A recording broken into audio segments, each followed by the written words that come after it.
Түн бәрі ұйықтап жатқандай.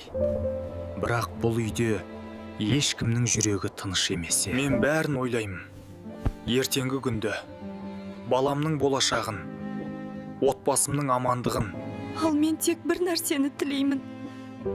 Балам ауырмаса екен, жүрегі ауырмаса екен. Ал мен бәрін естимін. Анамның күрсінгенін, әкемнің үнсіздігін. Бір үй, үш жүрек. Үшеуінде де бір ғана уайым. Я, жаратқан, отбасымды сақтай көр. Қалғанының бәріне төземін. Сол дұға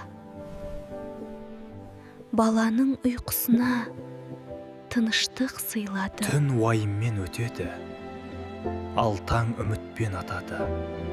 Өйткені бұл отбасы